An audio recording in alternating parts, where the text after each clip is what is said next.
Hi, Pacers fans, and welcome inside Bankers Life Fieldhouse for Indiana Pacers Media Day in 2019. Alongside Mark Boyle, I'm Pat Boylan. Training camp will start tomorrow. The preseason just 6 days away. In fact, Game 1 will probably be concluding right around this point in 6 days, since it's a morning start over here. Of course, it's in India, but good to have you back in what's been a nice little tradition here of our Media Day live stream. How many years have we done this? 5. 5. You've done it longer than 5. Yeah. I've done it with you for 5. Yeah. I used to do it with Chris Denari. Yeah. And then he big-timed us. I Right. don't know what he does on Media Day anymore. But, yeah, it's been fun. Well, we're going to be joined by most of the team, perhaps a coach or two, and we're going to start things off here with Edmond Sumner. And, Edmond, we have added a new little wrinkle to the mix. As you can see, there's a Jenga game we've got going on, and Aaron Holiday has removed the piece that'll make this difficult. So if you don't mind. Can I give you a tip? Yeah. Don't try this one. All right, yeah, I won't try that one. Is there a Jenga? We're going to start things off. Can you make a Jenga move? Let me see. That looks like a solid play. Yeah. Yeah, that would. Dang, the piece is sticking. Well played. Very well played.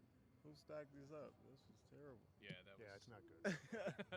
We'll center that in a minute. All right, welcome here.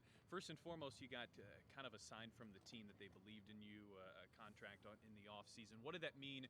You know this franchise has been behind you when you had the knee injury, and it's believed in you from the get-go, but to kind of get another stamp of approval. I mean, it means a lot for me, they took a risk for me, drafted me while I was hurt, having 2 surgeries and stuff like that. And what they told me since day one, they've been fulfilling it, And I've been trying to do the best of my part I can, working hard every day, trying to improve on the things they want me to improve on. When you had that knee injury coming in, we're going back 2 years now, and you had some good success in the G League. Those injuries can be mental as much as physical. At what point in that first year did you finally trust your knee, or did it not occur in total until your second year? Yeah, it didn't happen until Summer League of that summer. Because when I was cleared to play that first year in G, knowing everybody knows my game is I'm an attacker. I like to drive to the hole and attack and finish and stuff like that. But when I was attacking, when I got down there, I was passing it out.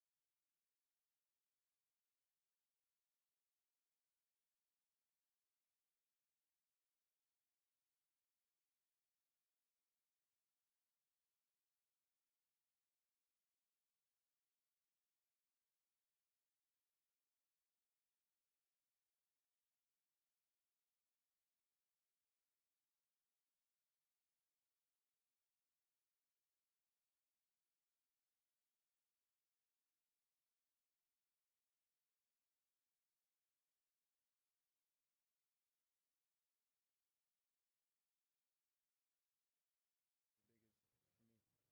of transition here with a number of new players. Do you have any kind of a feel yet for how you might fit in with this mix?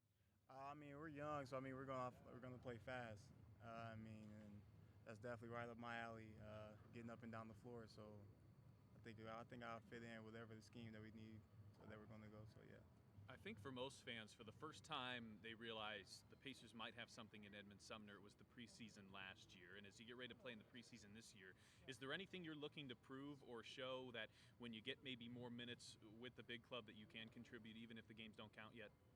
Yeah, last year I kind of wanted to almost kind of fit in, just kind of show that I kind of belong. But this year I want to stand out, So I'm attacking preseason and training camp with, just a more confident approach. And, step into the game, saying like I belong here, and then definitely want to make sure I get that across to the coaching staff, because I want to crack the rotation.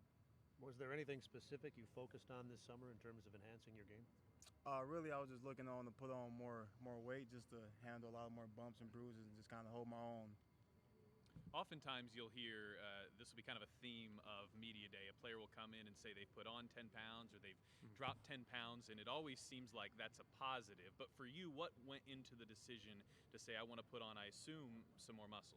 Yeah, for me, I didn't want to try to go too crazy with it, where it kind of limits me, make me slower and kind of feel heavier, but just enough where I can last kind of longer throughout the season. Because, I'm out of neck, I fall out, and so just kind of taking more bumps and bruises, and I want to guard bigger guards.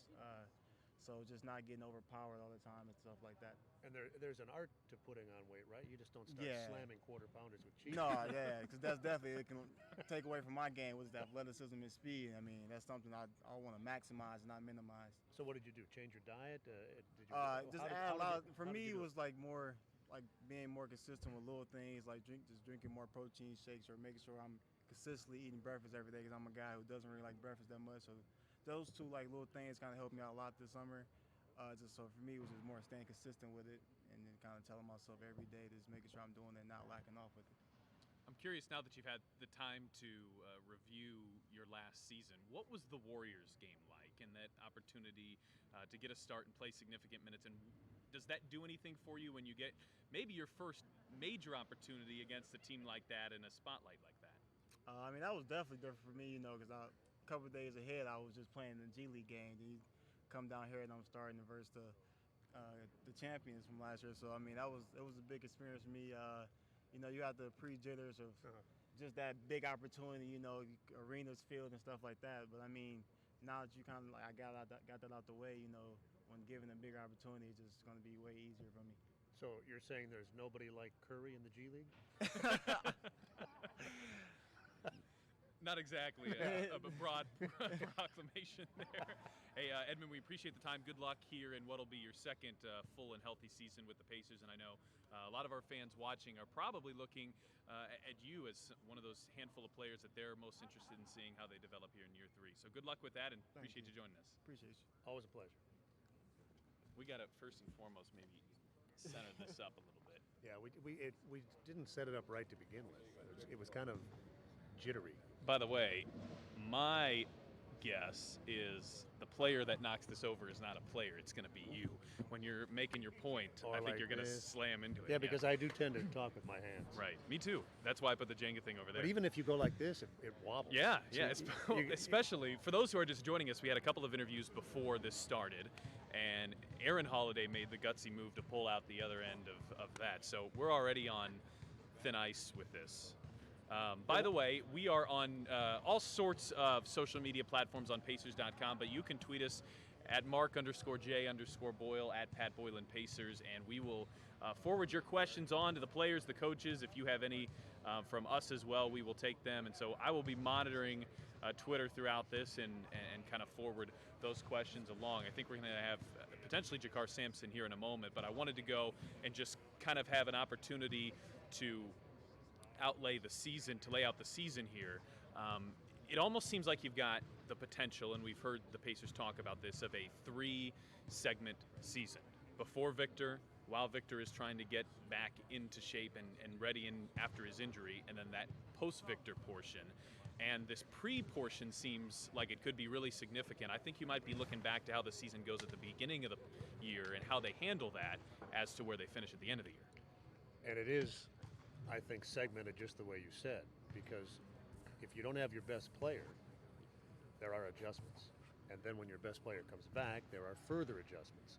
And then you've got all these new guys to begin with. So it's, to use a cliche, it's a work in progress. And it'll be pretty interesting. And I think it'll be fun to follow that sort of roller coaster-esque ride. Another new face is with us, Jakar Sampson. Welcome. First and foremost, we're going to put you right on the clock and into the spotlight. We got a little game of Jenga here. I'm not. So you've got to move one of the blocks out and place it on top, and Aaron Holiday has done the kind service of taking out that side piece. So if you wouldn't mind making a play here, I assume we're going to knock this over multiple times during our hour or hour and a half. I never played before, so what's the smart move? Knocking one of the middle pieces off? Yeah, you gotta find one that's potentially loose too. If it's got a lot of, and you can push it. You can push it through if that's easier. That's not loose. No, that's not loose. Oh, there you go. There you go one.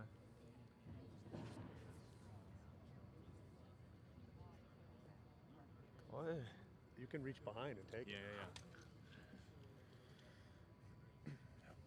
Go. And you got to put it on top. Yeah.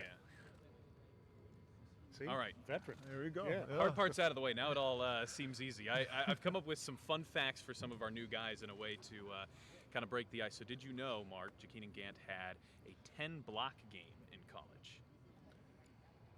I did not know that. Yeah. I rely on you to come up with stats Yeah. about all of our guys. That's interesting. Yeah. 10 blocks in a game is, Yeah. especially the college game, is a lot shorter. Clearly, defense is something that you have focused on. Jakar Sampson, excuse me. But clearly, defense is a portion of your game as well that is a big part of what has gotten you in the NBA and then ultimately hanging around here. Yeah, for sure. First and foremost, defense is what I do. That's my bread and butter. I feel like that's what get me on the court, and that's what I feel like gonna keep me in the league. I've been working on my offense a lot. That's what I think the Pacers see a little bit in me. Me putting that effort on the offensive end to get better and improve my shot. And become a two-way player, which you see a lot of the NBA going to anyway. A lot of players on the floor can play defense and offense, and that add a lot of value to yourself. Let me pause this real quick. Let me start this over. Fun fact. SpongeBob. Let's try that again. It is preseason for everybody here, so I apologize. No, you good. SpongeBob is not only a nickname. Here, you will find this interesting. He has, similar to Stewie, a little SpongeBob figurine. See, Jakar doesn't know me. He doesn't know that I carry a Stewie Griffin figurine around on the road. Oh, really? Yeah. So if you're going to be bringing SpongeBob, maybe they can hang out together. They can hang out together. Yeah, we gotta make that happen. What is the deal with SpongeBob? I just loved it ever since I was a little kid.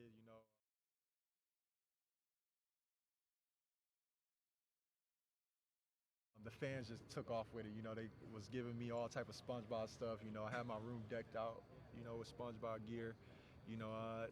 It's hard to watch it now. Just with the season going on, and it's hard to watch it now. I don't watch it as much as I used to, but yeah, SpongeBob. But you still watch it. He always with me. You never lost interest. He always with me. I got SpongeBob tatted on me. That's my guy. Oh wow, you do. I didn't realize that. Don't let the smile fool you, though. That's what it said. Uh-huh. It's all fun and fun off the court, but when I'm on the court, I turn into a different person. But yeah, your career path has been kind of interesting because you've had opportunities in the NBA, played with multiple G League teams, you've spent some time in China, you've been all over the place. Yeah. So with all of those experiences now, as you looked for a spot to land this summer, what was it that was appealing about Indiana? Indiana, the organization, I came here and worked out for them, and just everybody is just, they're real down to earth. It was different from any organization I came in, and worked out for, the front office. Just, everybody's, it's a family feel here, everybody seemed like they're close. Everybody seemed like they're on the same page, and it just make you feel welcome, I don't know if y'all heard, but, I was close to going back to China. The money over there was good, tax-free. I was close to making a decision to go back there. Did you enjoy it when you were there before? I did. Mostly the money is really good, and it's only for 5 months long. It's a short season for good money. But I took I came here, talked to an organization, and just it just made me want to be a part of something here. You got something great going on here. Got a lot of great young pieces, and I just wanted to be a part of it. Were you apprehensive at all? Because I'm curious. You're a young guy. Probably never been out of the country, at least not to any degree. Yeah. Was it apprehensive going somewhere that far away to continue your career? No, not really, because during the season last year, I went to China for two months. I was out there for 2 months playing for them. So I've been all over the place. I was in China.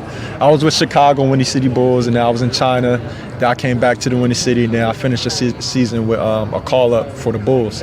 But, yeah, that's not too hard for me to do.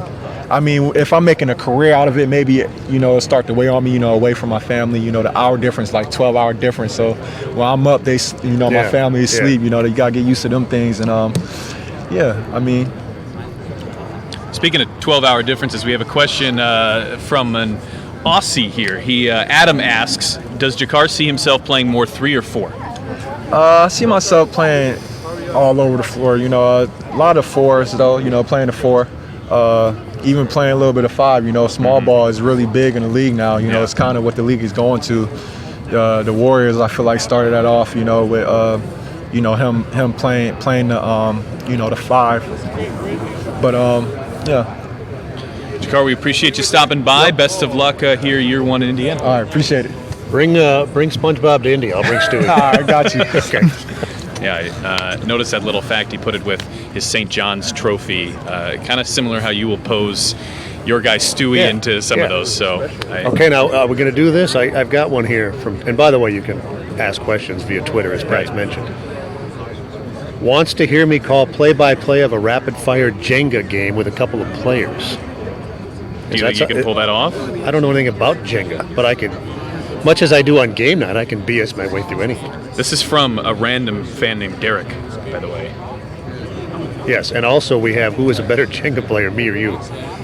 I've never played. So I've only played Giant Jenga before, which has its own challenge because you're literally pulling out large blocks. And generally speaking, as I understand it, the times I've seen, if you're playing Giant Jenga, there's usually alcohol involved.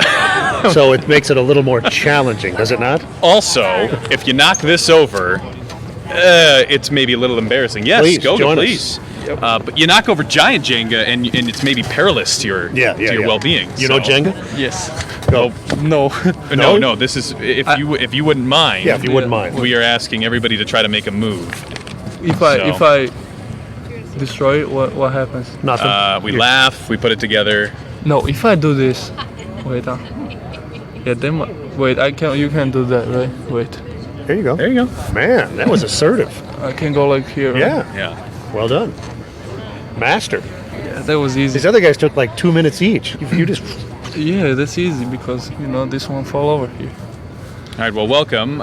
Doing a bit of a fun fact for some of the new guys, and the one that I think is most interesting of you is you're the 7th player from Georgia. You will be the 7th player to play in the NBA, most recently Zaza Pachulia. He's the only player, Zaza, to average over 5 points per game from Georgia. So you have the opportunity to be certainly one of the elites and already in a small grouping of elite players from your country. What does it mean to represent? It means a lot. This is a small country. Everybody's like have eyes on me. Everybody has high expectations. Everybody's happy, first of all, about me being here. So this gives you a lot of motivation. To go out there and do even more what you can. So this is really big for me to represent my country. Right now, Zaza retired, so I'm gonna be the only one playing for my country. So this is really big, and I'll put my heart on the court for real. You both mentioned Zaza Pachulia. Now he's quite a bit older than you, so I'm assuming as a young person you followed him closely. Yeah, definitely. Yeah, well, I followed his career as much as I remember because he was playing for a national team and he was like an idol for everybody. So yeah, I grew up watching him, and right now we talk with each other. He gives me a little bit of his knowledge and all, so he helps me a lot, and I have a good relationship with him. When you were drafted, I think it maybe initially surprised some Pacers fans because there's already a lot of depth in the front court, and yet I will always remember when Kevin Pritchard and Nate McMillan came out. I mean, they act like they spoke as if they hit a home run with you. And so what did it mean for you to maybe get that level of praise from a front office, especially as somebody who you've played in the EuroLeague, which is such a high level of competition, but to get that praise initially from a president, general manager, coach? That's like really great for me to see. They're happy I'm here. So like they're really warm people. Everybody's warm out here, and to see them talking about me like that, it's like gives even more like energy, more power, more motivation. To do every single day, put the work in to get better, and to show my talent, show what I can do. So this is just a real big respect for me, and I feel really good about it. So, and they draft me, I'm happy, they're happy, so that's like what matters most. This is quite a challenge anyway, a young guy coming into the league, but you're the youngest guy on the team, one of the youngest guys in the entire league, you're moving to a new country, all of these things changing your life at the same time. Is that in any way, I don't know if I'd say intimidating, but is it a challenge you're looking forward to? Are you nervous about it? How do you feel? I mean, I got used to, first of all, I got used to live by myself and do by myself a lot of things because I went pro when I was like 16. So I got used to that, but it's a different league, which is higher level than EuroLeague. And I mean, I just want to, go out there and show people what I can do, show myself, So this is just exciting, to be honest, and the Pacers make it a lot easier for me to adjust everything. So it's a lot easier when you have these people around you. At Mark_J_Boyle on Twitter, at Pat Boylan Pacers on Twitter. We're taking your Twitter questions. Josh asks, can you ask Goga who has the better goatee, you or TJ Leaf? Nah, definitely me. That's really, you don't ask that question because my goatee is best. One thing that I have seemingly found about you is all out about TJ's goat. Yeah, it looks nice, just not better than mine. So it's good, just not great. Great, good. One thing that at least it has seemed about your personality is as you become a little bit more comfortable, and this is a big change. It seems like you got a lot of personality. I mean, you're not a cardboard. You like to have fun, be energetic, and kind of show that personality. Yeah, I mean, as much as I get more comfortable, you're gonna see me. You probably will hate me after because I talk a lot and I make all kind of jokes. So you probably want me to, like, nobody will want me to talk. So yeah, I'm a fun guy. I like to have fun. So with these guys around, with Alize, you have Alize in the team. That's easy to have fun. My favorite teammate. One of our Twitter followers also wonders why you chose number 88. Wow, I got asked a lot of times that question, so I have something behind that, and I mean I'll keep it for myself. But one of the reasons is my childhood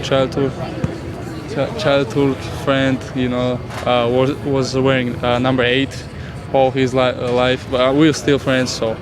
Really close friend, really good relationship, just respect for that, and also a lot of numbers were taken, to be honest, which I wanted. So. In the 80s, you've got like full reign of really anything over like 50. Yeah, it's not really common too, so that's nice. Right. Well, we appreciate you stopping by here. I know the fans are really interested to see what they have in their first-round draft pick. So, Goga, good luck as you hit India here in just a few days. Appreciate it, guys. Good luck. Welcome. Appreciate it. As the Pacers transition here, and this is something we haven't gotten the chance to talk about, but it seems like they're at least going to start the year with Domantas Sabonis and Myles Turner in the starting lineup, and by doing that, it probably places more importance on having somebody that can potentially fill Sabonis' role coming off the bench. Yeah, it's important. Which could be Goga. Depth is always important, and if you have it, you have a distinct advantage, especially during the regular season. I think it becomes a little less important in the playoffs when teams tighten the rotations. But over the course of 82, with the injuries and the grueling schedule in terms of travel and so forth, depth is important, and it'll be interesting to see where he fits in. All right, Alize Johnson is joining us now, and I want you to start us off, please. We are playing a little bit of a game of Jenga here. Okay. And you know how to play? You got to remove one of the blocks and move it up top, and it's starting to get a little interesting here.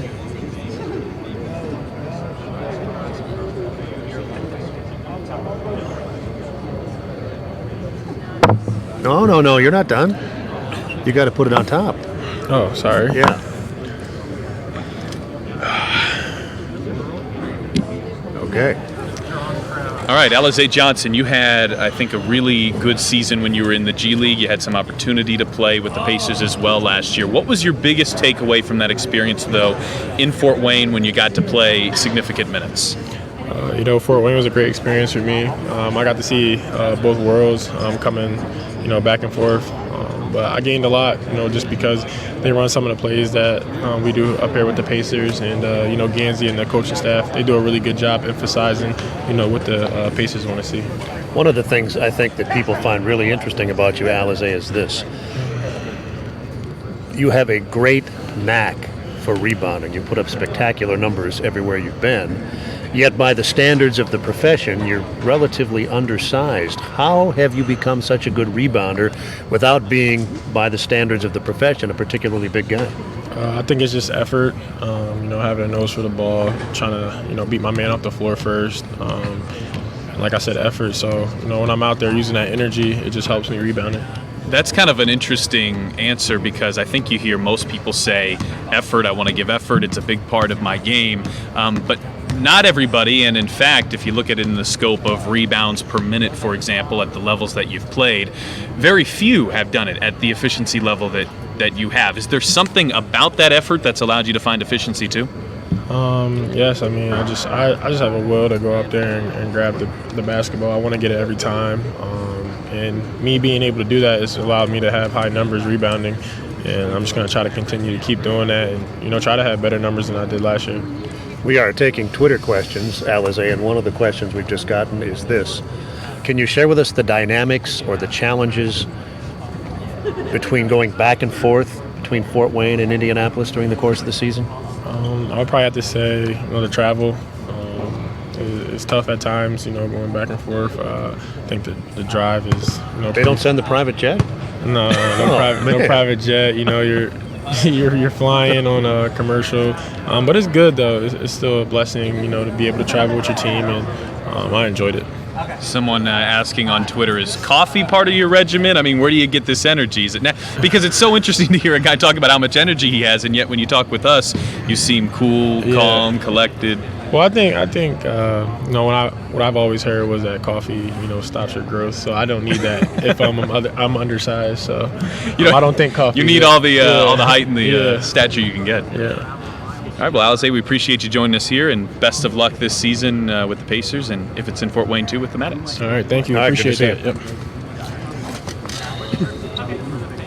I think he undersells himself a little bit because most players put forth energy and effort, but most guys 6'9" don't rebound like he does. Well, that's what I was trying to get at. I think most players to make this league, unless you are just a supremely differently sized human, have to have energy and effort to hang. Right. But there's still a piece there that is, how are you that efficient and effective? And we're not talking about 9 rebounds. He's had 20 rebound games. I think he averaged 14 a game, 13 and a half a game in Fort Wayne. Yeah, so. at 6'9", even in the G League, is not an imposing, and particularly in the NBA, it's undersized. Right. Yeah. He and Edmond are very different players, but they seem to me like they have a lot of similar storylines in that. Good in the preseason last year, really impressive in Fort Wayne. They got some moments, Ed maybe a few more, but they got some moments during the regular season last year. There's still a bunch of players ahead of them, so we don't know exactly if and when they might crack some part of the rotation in their Pacers career, but there's at least something there that makes you say, I'm curious what they can be. And the players themselves must be getting to the point, in each case, young, Edmond Sumner in his 3rd year now, and Alize in his 2nd. They've had the Fort Wayne experience. They know what it's like down there. They know they can do well down there. And as their careers progress, they would get to the point, I don't know if either one's there, neither one specifically addressed it, but you get to the point where you're thinking, okay, I've done it down there. Now it's time for me to do it here. Right. How do I get the opportunity, particularly when you're playing a position in some cases where there are established veteran guys in front of you? And that can be a struggle. You see, in the baseball game, guys that will play great in AAA, but they maybe don't have that spot open in the big leagues, and it's kind of an in-between that can be tough to juggle. I wanted to get your opinion on the offseason. Just in general for Indiana, Bojan Bogdanovic, Thaddeus Young, Darren Collison, among the big names that will not be back. Of course, there are others, Corey Joseph. The big names that are here, Malcolm Brogdon, TJ Warren, Jeremy Lamb. The most significant piece of that, the ages, Bojan 30, Thad 31, Collison 32. Of course, he had his own exit. That wasn't by Pacers' decision. Lamb's 27, Warren 26, Brogdon 26. At least it seems like the front office feels like they have reset the timeline or moved the timeline back a few years. It seems so. And we won't know for sure until it starts to play out. But I think that they've made some really savvy moves here. The one I'm going to particularly watch is that small forward position. Mm-hmm. TJ Warren averaged 18 a game in Phoenix, but it's a different style, it's a different culture. And we talk about culture all the time. Do not underestimate the importance of culture. When you're playing for a franchise that seems to be all over the map without a plan, it's different than when you come to a place where they do things a certain way. And some guys thrive and other guys struggle. The other thing about that dynamic, Pat, is this. Bogdanovic was, I think it's fair to say, or at least debatable, was the best player on the team once Oladipo went down. Mm-hmm. Stepped up, did a very nice job. So that's a key spot. Now, I don't know that we expect him to replicate what Bogdanovic did. Bogdanovic was, for example, a really good perimeter shooter, a veteran player, better defensively than most gave him credit for. We only see TJ Warren once or twice a year. Right. And so, speaking just for me, I can look at his numbers and see what he's done, but I don't have a real feel for his game. I'm curious to how he's going to fit in and fill that spot. It's interesting, too, because he's dealt T.J. Warren with some injury issues. Last year, he shot terrific from three. The year before, he was pretty poor in the low 20s. So who is T.J. Warren as it relates to a perimeter player? Is he the guy in the 40s? Is he the guy in the 20s? More likely somewhere in between. He's one of those guys. There seemingly are a handful of these guys every year where they put up. I mean, if you look at T.J. Warren's numbers, you can make a case he's one of the more underappreciated guys in the league. Had great numbers in Phoenix, was really efficient, especially last year in Phoenix. But there's also it's a chicken and the egg kind of thing. Are those numbers there because he's playing on a poor team, or is he undervalued and maybe would be a significant player on a good team if he only got the opportunity to have teammates around him that could succeed at a higher level? Or how did he score 18 points a game playing with Devin Booker? That is a fantastic question. Yeah, because that's not easy to do. This guy has the ball all the time. He's a terrific player. He's a high-volume scorer/shooter. So it's not easy to find shots when you're playing with a guy like that, yet he managed to score 18 points. Part of it, I think, is the way Phoenix played. Right. And I don't mean to diminish it. 18 points a game in the NBA, regardless of where you're playing, is a significant number.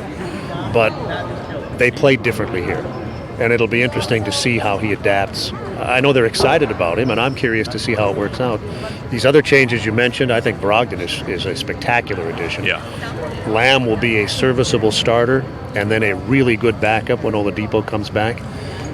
You're looking at the 20-year-old, Goga. We don't know anything about him except what we read, or maybe we've logged on to YouTube and seen some clips, but that doesn't apply to the NBA. How does he fit, if at all? Maybe he's not ready to play yet, or maybe he is. And then, how does Sabonis and Turner play together? Another key question. There's all kinds of questions, which is, I think, even if you're with a team, let's say you're with Charlotte or a team of that ilk that you know is not good enough to win, even those teams are excited this time of the year because it's interesting. What do we have that we didn't have last year? How do those guys fit together? Maybe we're better than we thought. Maybe we're not.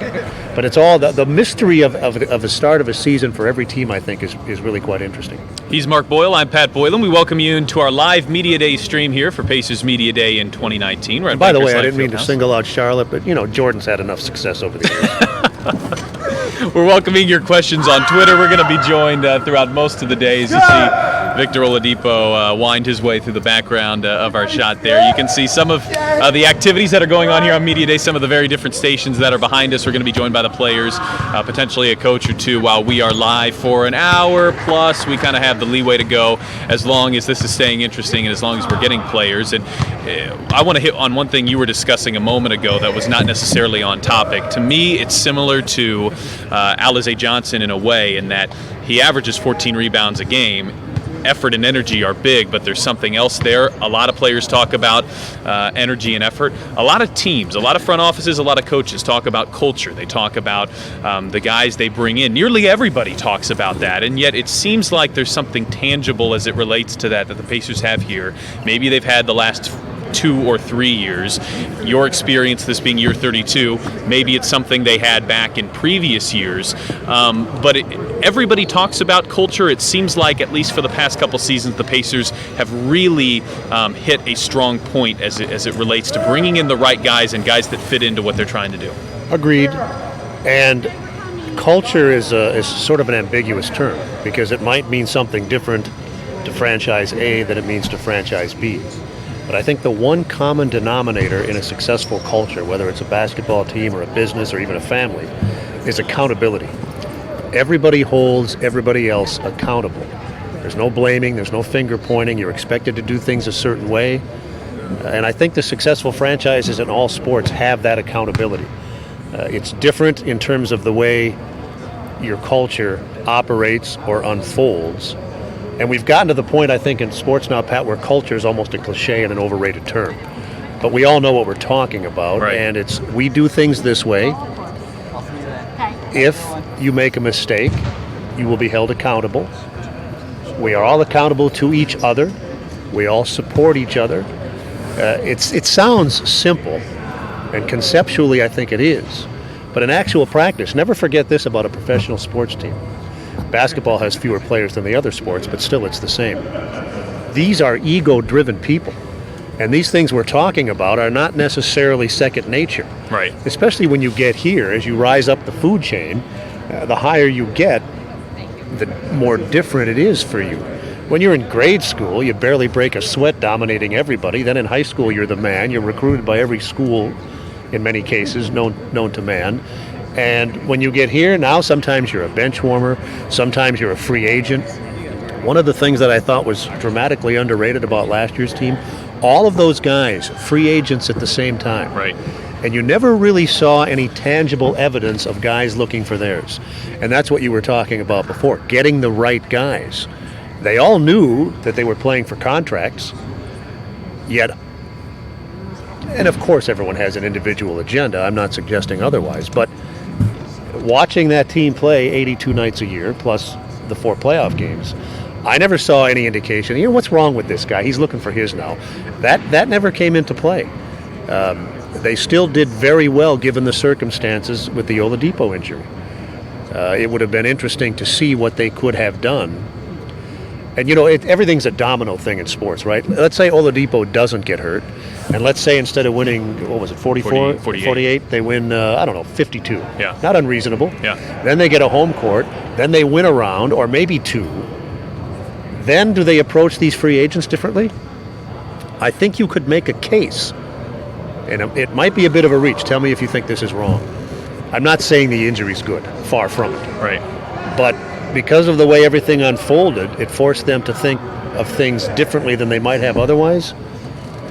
And in the big picture, I think they're better off with this roster that they have right now than they would have been bringing those guys back to make one more run. Well, you can make a case the injury is never a positive, and, No, and never. you're not saying that, I'm not saying that, and we will need to see how Victor returns to Yes. determine how significant that injury is, if at all, to his long-term prospects. And maybe these guys won't fit together.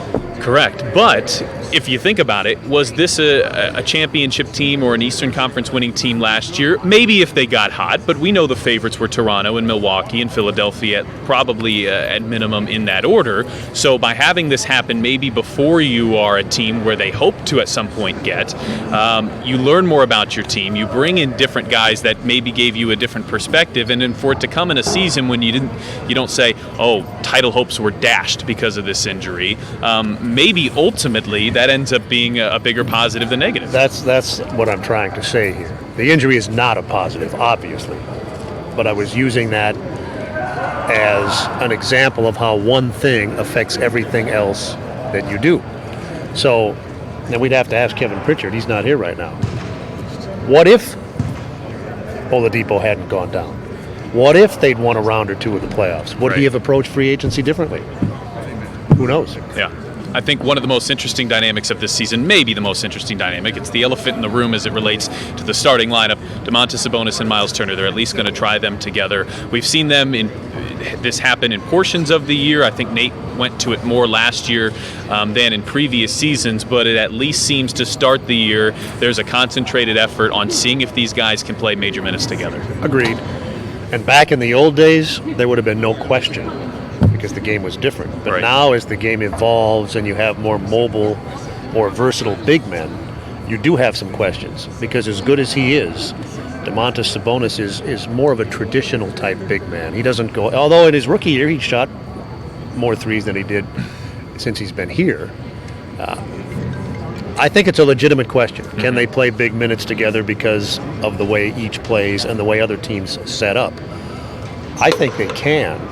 But it comes down to this, to me, Pat. It's the same as basketball is all about matchups. So let's just say, for the sake of conversation, that the Pacers struggle guarding perimeter fours, because you don't want Myles out there. He's got to protect the rim. And so Sabonis struggles to do it. Let's just say that happens. Then you need to make them pay at the other end. Right. You need to take advantage of them at the other end. So if your bigger, stronger Sabonis has a more versatile, lithe 4, maybe he can punish him at the other end. It's all about the chess game and the matchups. And I think these guys can play together, but if they struggle a little bit because of the various skill sets, then you've got to take advantage of the other team at the other end. Nate has said, he just said it about an hour ago, Sabonis will be the 4, if you will, Myles will be the 5. It almost seems to me, though, that's how it is on defense, and of course that's how Nate thinks first. On the other end, it seems flipped. It seems like, if anything, Myles is the 4, he might hang around the perimeter more, and Sabonis in the middle. But to a degree, they could be not interchangeable. Their skills aren't the same. But I wonder if Nate plans to devise schemes, tactics, strategies, where maybe we find out if Sabonis can be not a volume three-point shooter, certainly not that, but more than he did last year. When he does shoot it, he shoots it for a decent percentage. Now, 4 for 10, he wasn't 4 for 10, but 4 for 10 is not enough evidence to think a guy can shoot 40%. Right. But I wonder if he shot more, if he could make the other teams pay more. And both of them need to be able to operate down around the goal. Last year for DeMontis, he basically only shot the 3 when the other guy gave up guarding him out on the perimeter, and at least in that regard, he hit it at a really good clip. Of course, that's different from shooting 9 for regularly. 17. Yeah. That doesn't mean we think he can shoot 50% from out there over the course of 82 games if he's taking 3 a night. Not at all. But it's a glimmer of, hey, I wonder what this guy could shoot if we gave him more opportunities. If he took maybe 50. There's an in-between on what Oklahoma City had him doing, where clearly he was miscast. Right. Versus, okay, maybe instead of 17, it's 34. It's 50. Or whatever. Yeah. If nothing else, even if he took 1 a game, so that's 82. Yeah. I'm just throwing out numbers here. I'm not telling Nate what to do. And you know why? Because I respect Nate, and he's never one time told me how to do my job. Let's say he takes 82, just to throw out a number. And even if he shoots 35%, you still got to go out there. It opens up the floor for everybody else. Yep.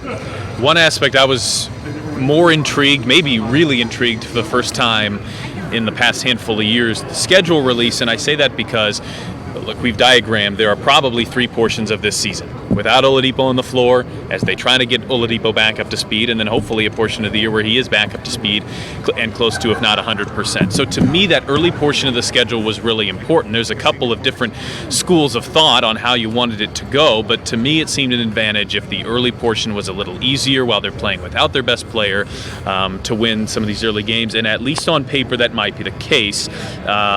They don't play a team that was more than 2 games over 500 in the first 10 games of the season. Game 11 is when they do. It's Oklahoma City, who might not be there this year. So you could argue it's really till the 12th game of the year. I think they have Houston when that comes into play. 11 of the first 18 games are at home as well. And at least if you are in the school of thought of, if the earlier season is a little easier, that's advantage Pacers without Oladipo, it seems like they at least got that potential in the first 18, 20 games. I generally agree with that, but I see almost every situation as a double-edged sword. Let's say that they can't take advantage of that, and let's say in those first 11 games they go 3-8. Now, are you dealing with major discouragement? Sure. I don't think they will go 3-8. That's not what I'm saying, but I agree with your premise. While you're adapting, adjusting, working on new things, different roles for different guys, new guys, yeah, in theory, it's better to play, for lack of a better term, the lesser teams. I agree with that. But I still think that we tend to overanalyze schedules in general. Agree. One of my favorite stories about the schedule is, they put out the schedule, a preliminary schedule every year. They send it out to the teams, and then the teams can look at it and make some requests. Some are honored, some aren't. And I don't know what Nate does. I've not actually had this conversation with him, but almost every coach that the Pacers have had since I've been here would take a look at that schedule and moan about, they're sending us here, there, we can't go here now. When Bird was the coach, he would take a look at that thing, and he would look at it and he would say, 41 home, 41 on the road looks all right to me. And that's really what it is when you get right down to it. It is. There are other sports where you play less games and you don't play the whole league, similar to everybody else, the NFL, for example, where your schedule does matter. If you finish 4th in your 14 division in the NFL, you're going to play the other 4th place teams. Yeah. That's not the case here. Everybody's schedule is about the same. There are small little tweaks. If you look at anything, if there's anything that can be analyzed generally, it's how many games do you have on back-to-backs versus other teams. And if you have a few more, or those games where they call schedule losses, where one team has multiple days of rest and you are on a back-to-back, that's really, to me, the tangible part when you're not in a situation like that. That this. is true, and I do agree with that. And I don't know this to be fact, but my recollection is that the Pacers the last couple of years have been treated pretty generously in that regard. Have they? Yes. They've played fewer back-to-backs than most. Yes.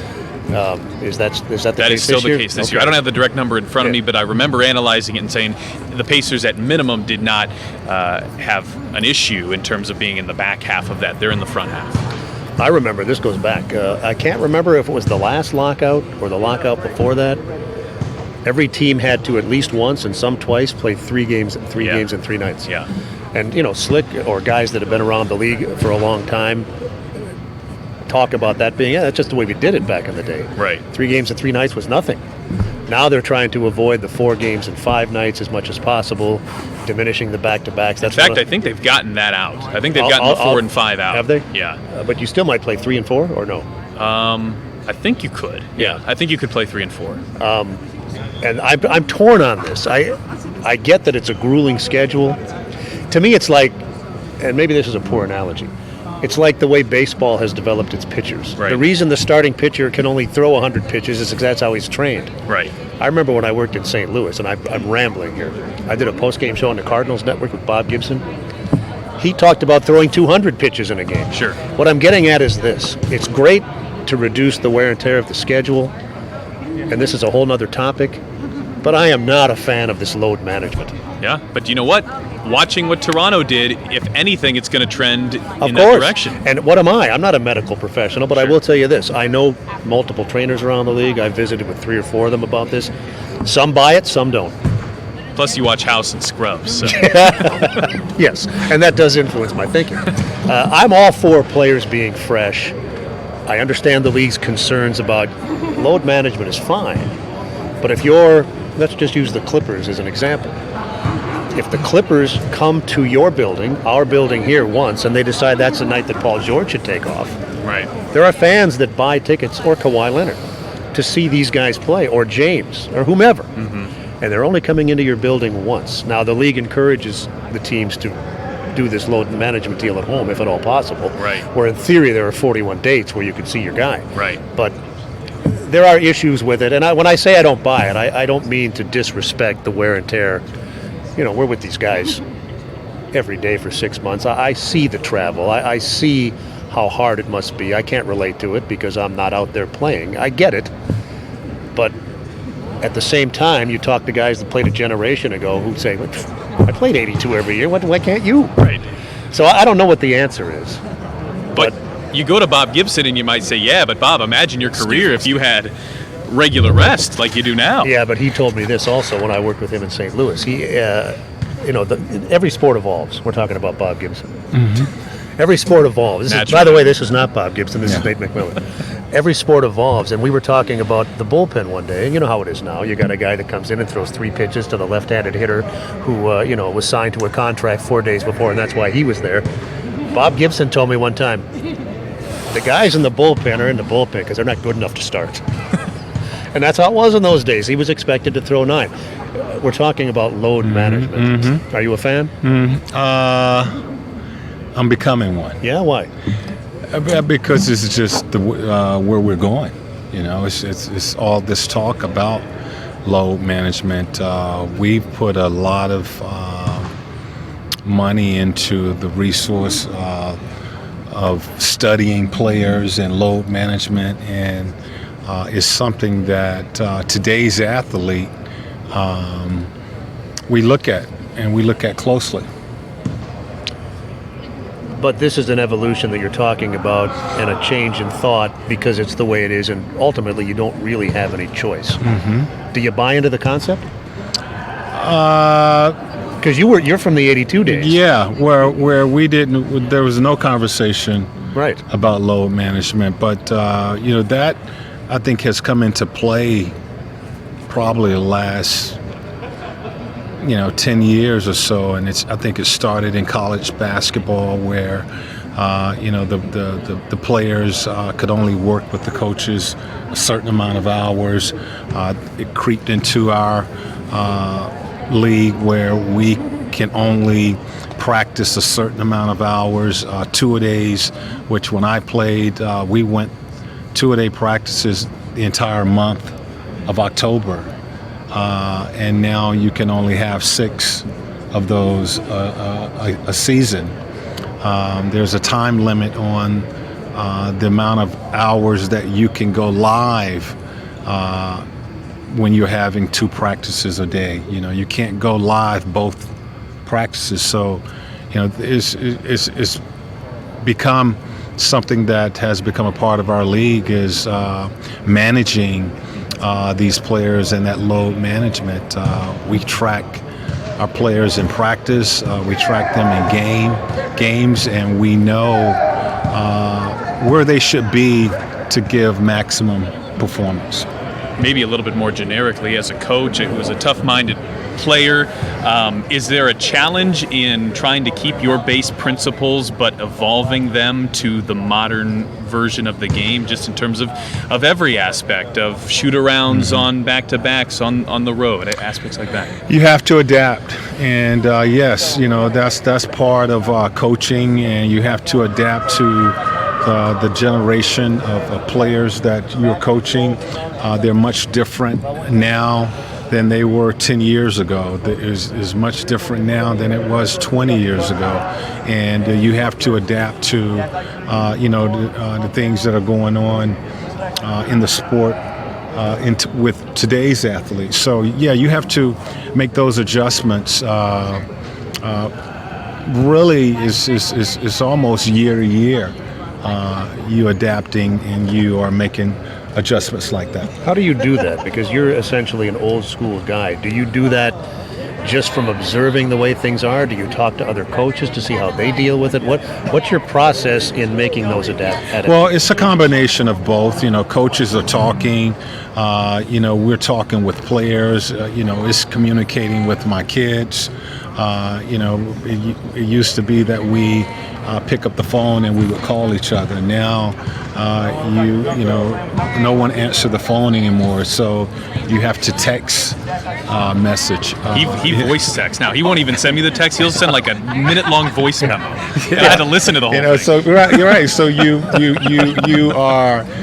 are dealing with and communicating with the players in a different way than you used to communicate with guys. It's a lot more one-on-one conversations where I try to, at least talk to all of our players, once or twice, within a week.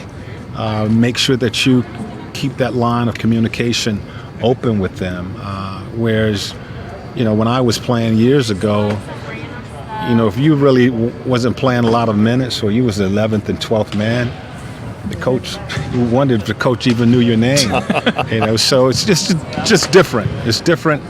And as coaches, we have to adapt to the way the game is played here in 2019. You caught us in a bit of a rabbit hole, and it's interesting, but I want to pull us out of it just for a moment here. As a coach, last year, around this time, you had a team that had a lot of chemistry. You knew they fit together well. As you begin to bring in this year's team, it seems like you brought in the right type of people, Malcolm Brogdon, TJ Warren, Jeremy Lamb, amongst this group who is in. But is it a different job for you as you have so many different guys in a starting lineup that is going to feature, at least it seems, a couple of your bigs together, whereas they had been a little bit more staggered in previous years? Yeah, we're going to continue to do things similar to what we've always done here, and that's build chemistry. And it starts with us tomorrow morning, tonight at our team dinner, and going into our first practice tomorrow morning, building that chemistry, giving these guys a vision of what it is that we are trying to accomplish this year, as far as our goals, and then, kind of giving them that roadmap on how we want to try to get there. And it starts with, tomorrow morning, practicing to learn to play this game together, learn to trust each other, being a tough-minded team out on the floor, and having each other's back, and doing that for a 48-minute game, because we want to be on the same page as far as what we're playing for each night that we take the floor. We talk about transition, and it's particularly relevant here because of how many new guys you have. From a coaching perspective, how long do you expect it to take before you're really comfortable with all of your guys, what they can do, how they fit together? How does that process work?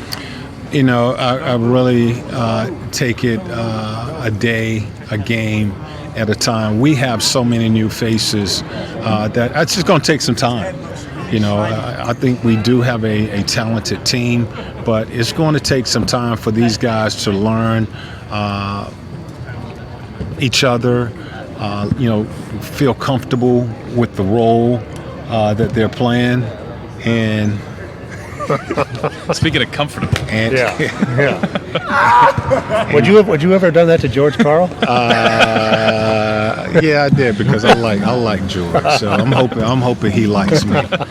But even it's going to be really 2-3 seasons this year for us, because we'll start the season without Victor, and that team will develop a chemistry, a culture, and then there's going to be really another season with Victor, fitting him into what we're already doing. And that's going to take some time and some adjusting, because most of our guys,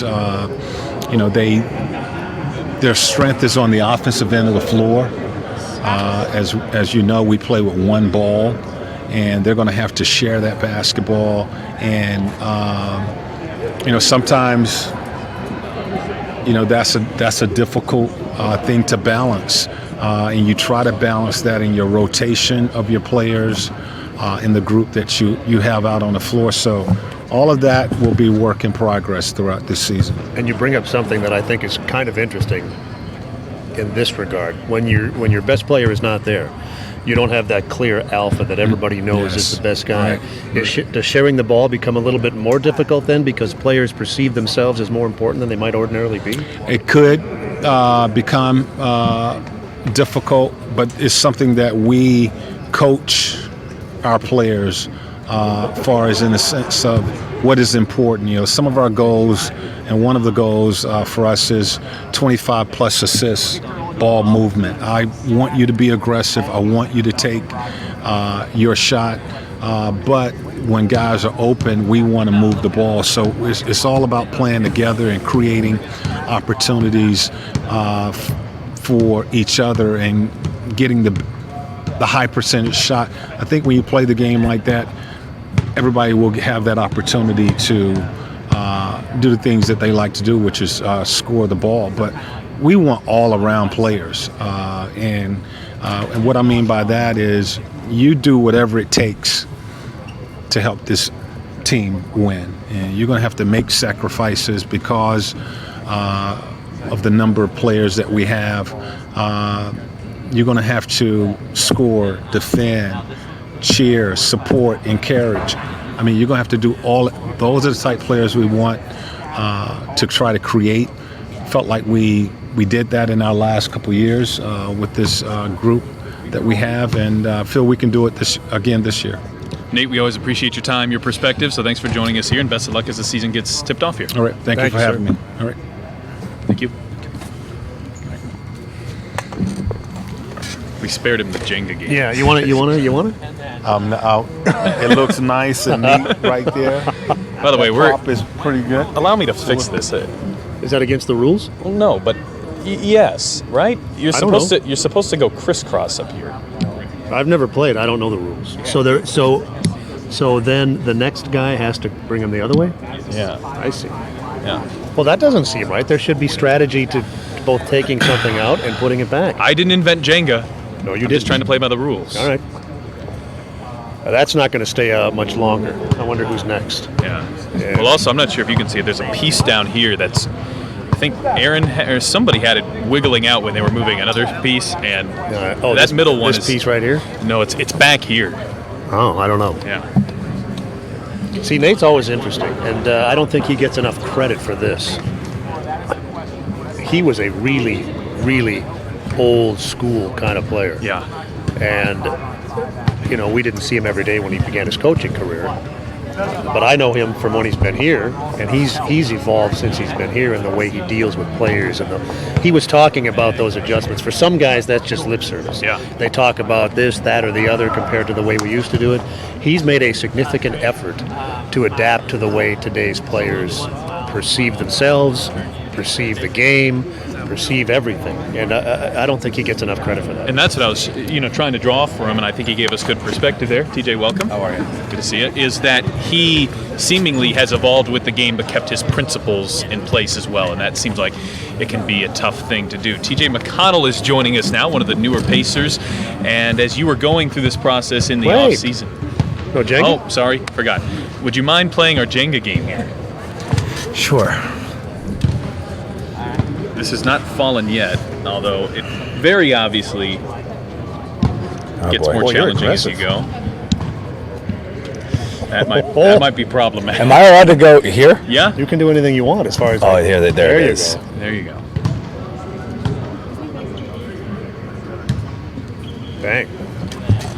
You are so well known. Maybe you epitomize Philadelphia's resurgence as much as anybody, and your story in a lot of ways kind of falls in line with that. So is there any part of you that feels like you have to recreate an identity at all as you join a new team? No. I think for me, the way this team plays, what they're all about, the way Nate coaches, I fit that perfectly. And that was obviously a big thing in free agency for me, is going to a place that's going to be a great fit, and I think this is a perfect fit. For those of our fans that aren't aware of your background, it is a very basketball-centric. All of your cousins, sisters, parents, pets, were born with a basketball coming out of the womb. What I'm curious about is this. So you were raised in a basketball family. Was there ever any thought that you might play baseball or soccer? So I did actually play another sport. I played soccer and baseball, and I played football for about, I think, 10 minutes. And, kind of as I got older, me and my dad talked, and he was my high school coach, and he said, just focus on one sport, and obviously I was the best at basketball, so I focused on that. Were you good at the others? Yeah, I was decent, but, my love for the game of basketball just surpasses them all. A fairly interesting anecdote about you is as you were coming out of college, and we seemingly reference this a few times a year because the Pacers had a pretty landmark decision in the draft back in 2015. They took Myles Turner. It has ended up being a big boost for the team and ultimately helped shape their direction. And in a way, you can kind of take maybe a little bit of credit for that because you were a part. There was a draft workout that had Myles Turner going against Frank Kaminsky, and while Kaminsky went before Myles anyway, so the point was moot, I think the Pacers maybe really realized then that Myles was a guy they wanted to potentially build around, and you were a guard as a part of that workout, so maybe you can take some credit for why Myles looks so good. Yeah, I mean, I'm obviously kidding when I say this, but, I tease him and told some of the coaches that, you're welcome for Myles. It was a fun workout, and, obviously very happy for him that he landed up here, and excited to be his teammate. How difficult is it to transition to a new situation? I'm just kind of figuring that out now. Being in Philly, obviously, for the first 4 years of my career, you get acclimated to a city, but, the people here are super welcoming. They're great people. What this organization is about, it's made the transition so much easier. In a game where players obviously have a lot of confidence, egos often. I found this quote from you kind of interesting. You said, I think 5 years ago, if you had told me I'd be standing here going into my 5th year and 2nd contract, I probably wouldn't have believed you. And that's not to doubt your own confidence, but you are so seemingly down to earth. So to still be here, to have another team want you, you had a huge role in what Philadelphia was, and have another team say, we see value in that too. How would you describe what it's been like to go through this process? Nerve-wracking. Just blessed, honestly, to go into my 5th year into the NBA and have a team, like you said, see value in what you do, and they value that a lot. Mm-hmm. So I'm ecstatic to be here and literally cannot wait for the season to get started. You say nerve-wracking. On any level, was it enjoyable? After I knew that I was coming here,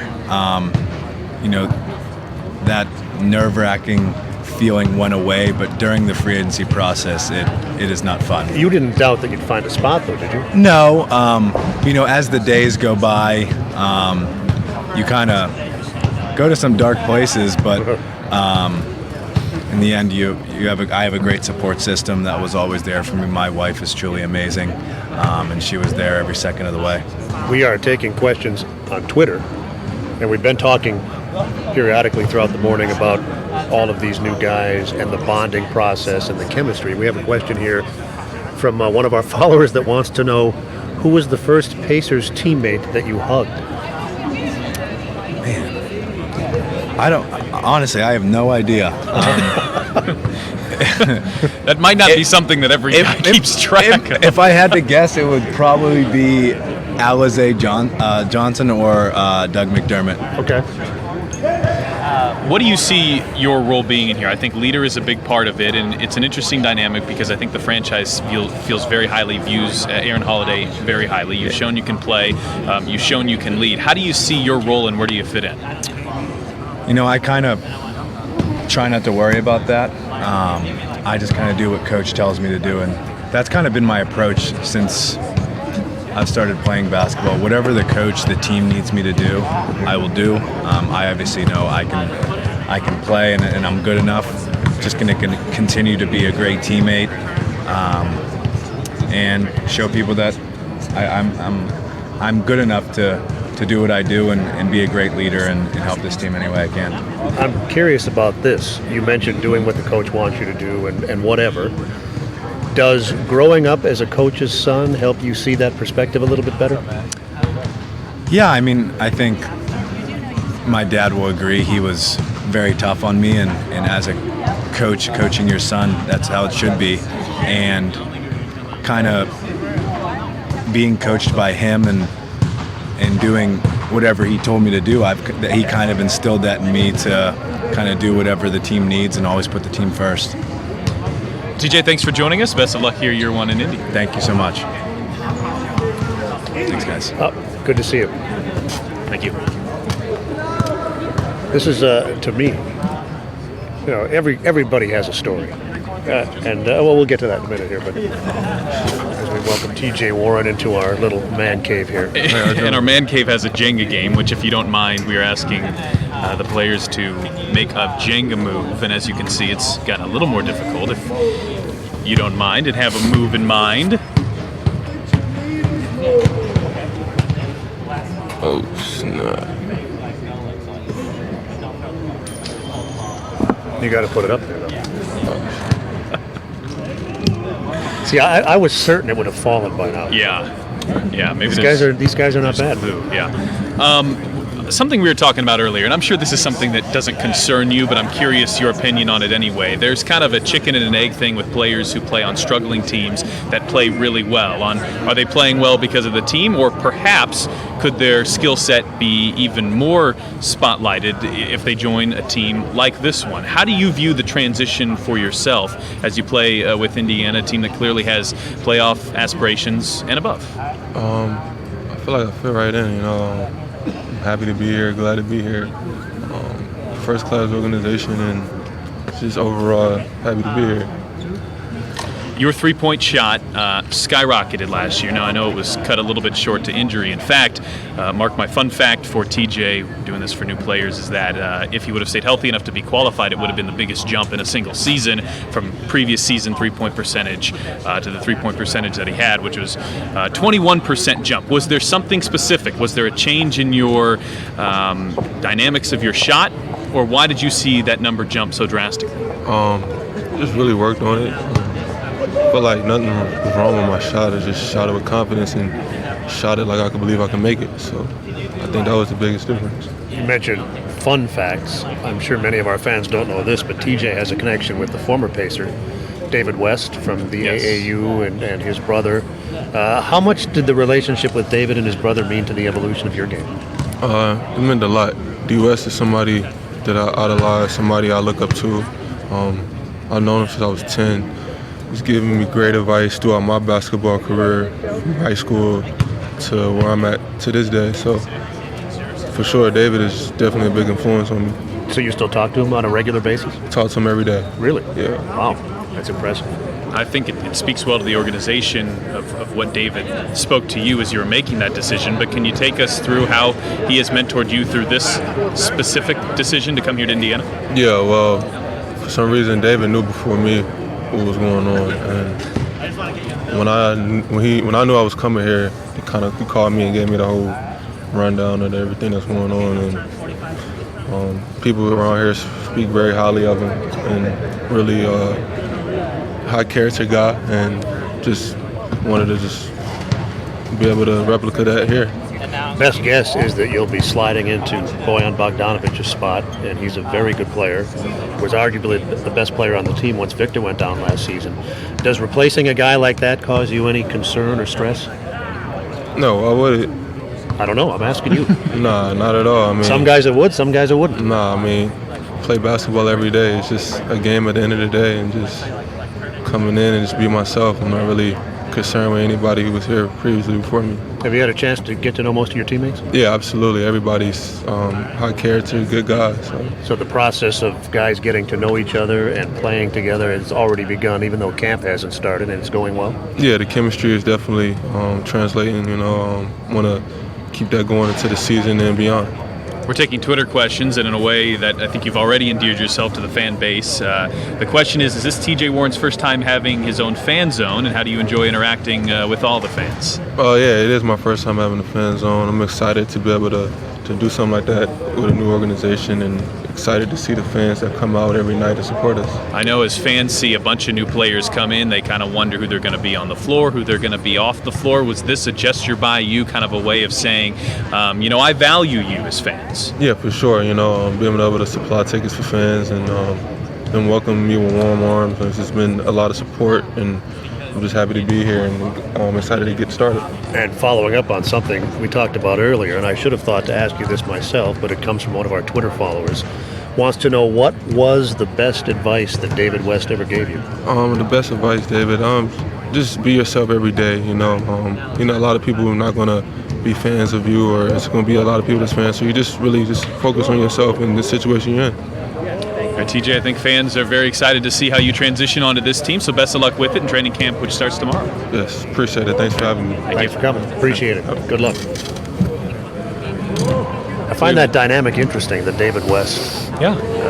David's been very actively involved in the AAU level for a long time. Right. Even back to when he was playing. Right.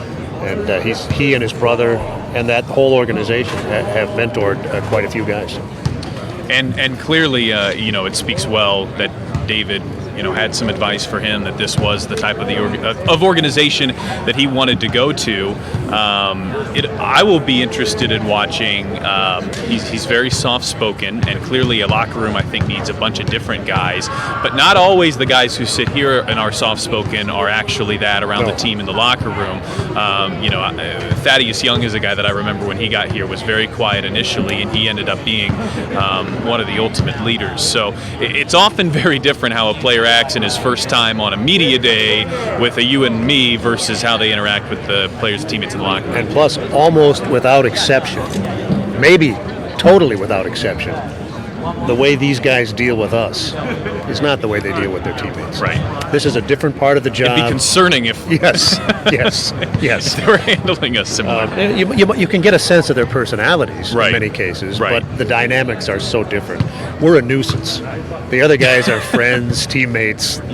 You and I, and the beat guy, and the .com people. Right. We've been lucky here because almost everybody's always professional. That said, it's part of the job, and they deal with us differently. Miles, please, welcome. Are you a Jenga man? Big Jenga guy. Yes, we've got to get Jenga game going if you wouldn't mind making a move here. As you can see, several have already made moves. Yeah. All right. What's y'all's rules? Like if you tap it, you have to go for it? No, or you no, just- no, No. Okay, No cool. rules, except for the rules. obvious. Oh, yeah. I'm not going to be the one to make it fall. I got you. And you got to stack it, right? Yeah, All right, You look cool. like you've got experience. I think that was the smoothest that was very smooth. Hello, Jenga. that we have seen by anybody. So you were on the board. It's been interesting to watch. I think you progress. It's amazing already to think that this is year 5, but you've got your own press conference this year, and your leadership seemingly has grown every year and will this season. How do you view yourself in terms of you're the longest standing pacer first and foremost, but in some ways you're still young, but you're not that kid you were anymore a couple of years ago. Yeah, no, I'm definitely not that 19-year-old kid anymore. I think I've learned so much here with my experiences with the Pacers. I've grown up a lot, and I had to grow into this leadership role. I think it's especially with Vic, being down the first half of the season, somebody has to step up and fill that void. And, I want that to be me. Did you make a conscious effort in that regard when he went down last year? I think Thad really stepped up and was that guy. I think I had a voice, but I think Thad was really that voice everybody listened to. For the So most how part. much will he be missed from that standpoint? Oh, he definitely will. He's going to be. I think just as the respect that he had amongst his group and being that guy in the locker room is definitely going to be missed. You don't have that 13, 14-year veteran anymore. And so it's up to like us that have been here for a while just to come together and make it happen. Last year there was a huge focus, I know, during the off season on your body. In fact, so much so that Mark asked you to take your shirt off last year, if you remember that. Yeah. So promise we won't repeat that. Still And perhaps the single worst question I've ever asked anyone. But I know you spent a lot of time on that this offseason too. But with Team USA and with the leadership role that's seemingly growing, would it be fair to say that this year was maybe as much of a mentally growing offseason as much as anything? Definitely so. I think I was one of the leaders on that USA team. Obviously, being the starting big there. I think guys kind of listened to me a lot, and I garnered a lot of respect while I was there. But mentally this summer, I had to take some time off just to kind of reevaluate some things, and I think I'm in a good place. What was it like playing for Popovich? It was awesome, man. He's a hell of a coach. I think the media only gets one side of him. I think he's hilarious. He's a great guy. 2, like he just he almost doesn't have to coach because like I guess he expects like this guys to go out there and just work as hard as possible for that time being, and the rest of the time just chill. It's show up and do your job, and the rest of the time you get to kick it. I don't think you necessarily need any outside validation, and Nate, of course, is a very well-respected coach. But for a guy like him, I think there's a great photo where he's got his arm around you. It has to be motivating to have a coach like him see a lot of promise in you and see a lot of value in you.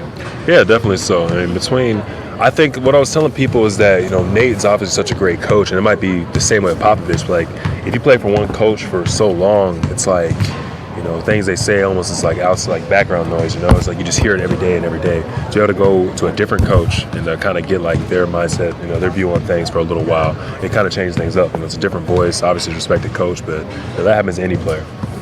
What did you get from that experience that you either didn't know or really anything? It's a general question. Mm-hmm. From the international experience this last summer, what did you get from that you can bring here and perhaps use as a tool to help your teammates? Well, I got a broader appreciation for the game, outside the U.S. I just, the USA is such a tradition of dominance, and you got to see, me personally got to see how talented the rest of the world is. You hear about things, you see videos and stuff like that, but being able to actually play against them is different. And just the physicality of the game over there, I think that's one thing that's going to carry over, for me coming into the season, and one thing that helped me out personally. You have set, I think, a lot of specific goals throughout your seasons. Winning the block crown, I think, was important to you, and you were able to get that done. Is there anything, at least yet, that you have set aside as, I want this to happen personally for me this year? Offensive Player of the Year. That's one thing that trumps everything for me. That's one thing that I want to, make a very conscious effort of, solidify myself as one of those top defenders in the league. So you led the league in block shots, and you didn't get it. So what do you have to do to get it? Well, I lead the league in shot blocking again. I got to rebound better, and then I guess it's just be more of a presence out there. There's only so much. I'm gonna take care of buy-in. That's all I can ask. Well, Myles, we appreciate your time, and best of luck here as you enter year 5. No, appreciate it, guys. Good to see you again. You too. I'm very impressed and to a degree surprised with the skill level. Oh, of the Jenga players. Yeah. I thought surely this thing would have collapsed by now. Yeah. It's almost like pinpoint accuracy is something that basketball players have. Or maybe it's, and I don't know that this is anything other than a theory, and it's not even a theory. If you're good enough to be elite at anything, then maybe you're pretty good at everything. No? Would you say that because you're an NBA player and elite at basketball, it helps your Jenga game? Sure. See? For sure. Yeah. Would you mind making a move? Would you mind? Making a move? Yeah. Of course.